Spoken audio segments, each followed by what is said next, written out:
مومن قتل ہو کے شہید ہوگا، یہ پانچویں امام کا فرمان۔ ایک بندہ آپ کی طرح پریشان نہیں ہوا بلکہ اٹھ کے اس نے سوال کر دیا، اس نے کہا بابا میرا باپ علی کا دوست تھا لیکن وہ بخار سے مرا، اور آپ فرماتے ہیں قتل ہو کے مرے گا۔ فرمایا کیا تو ہمارے قائم کے ظہور پر یقین نہیں رکھتا؟ اس نے کہا مولا یقین ہے۔ فرمایا پھر یاد رکھ ہر شیعہ دوبارہ زندہ کیا جائے گا۔ جب 12ویں امام کی حکومت آئے گی تو جو آج شہید ہو رہے ہیں یہ 12ویں کی حکومت میں طبعی موت مریں گے، اور جو اب طبعی موت مر رہے ہیں وہ 12ویں کے دور میں شہید ہوں گے۔ ہارٹ اٹیک سے بندہ مر جاتا ہے، نہیں مرتا، بخار سے مر جاتا ہے، سڑک پہ مر جاتا ہے، ٹھیک ہے جناب، کتے کی موت مرنے سے بہتر ہے۔ پریشان بندے کے لیے گفتگو۔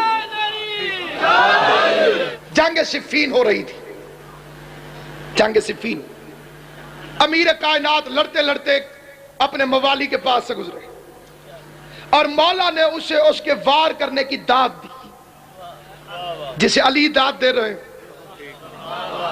تو جسے علی داد دے رہے ہیں کہ تو بڑا اچھا لڑا، کتنی عظمت ہوگی اسے۔ مولا علی نے داد دی، مولا آگے تشریف لے گئے، تھوڑی دیر بعد مولا جو گزرے وہ رو رہا تھا۔ مولا اس کے پاس آگے فرماتے کیوں رو رہا ہے؟ کہتے مولا کاش آج میرا باپ زندہ ہوتا،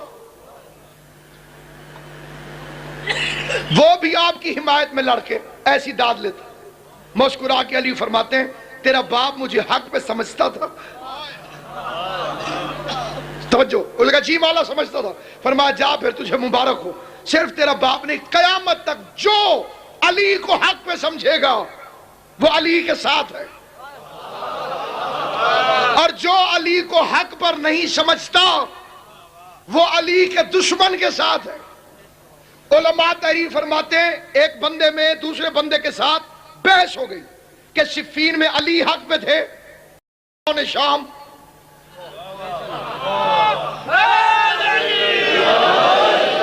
آپس میں لڑائی ہوئی، وہ کہہ رہا تھا صفین میں علی حق پہ تھے، اس ظالم نے پکڑ کے اس پہ مکہ مارا، اس کی ایک آنکھ ضائع ہو گئی۔ اتنے میں ایک گھوڑے سوار آیا، اس نے وار کر کے دشمن کو قتل کر دیا۔ جب موسیٰ اپنے شیعہ کی مدد کو آ سکتا ہے تو وہ جو موسیٰ کی بھی مدد کر رہا ہو وہ اپنے شیعہ کی مدد کو کیوں نہیں آ سکتا؟ اس نے کہا میں تیرا امام ہوں اور تیرا بدلہ میں نے اس سے لے لیا، اور چلا جا، تجھ پہ اس قاتل کا کسی کو شبہ نہیں ہوگا۔ اس نے کہا مولا اگر کوئی پوچھے کہ میری آنکھ پہ زخم کہاں لگا تو میں کیا کہوں؟ مسکرا کے علی یہ فرما کے غائب ہو گئے، اسے کہنا کہ میری آنکھ جنگ صفین میں زخمی ہوئی ہے، یعنی جس کی حمایت میں جو مرے گا وہ اس کے کھاتے میں لکھا جائے گا۔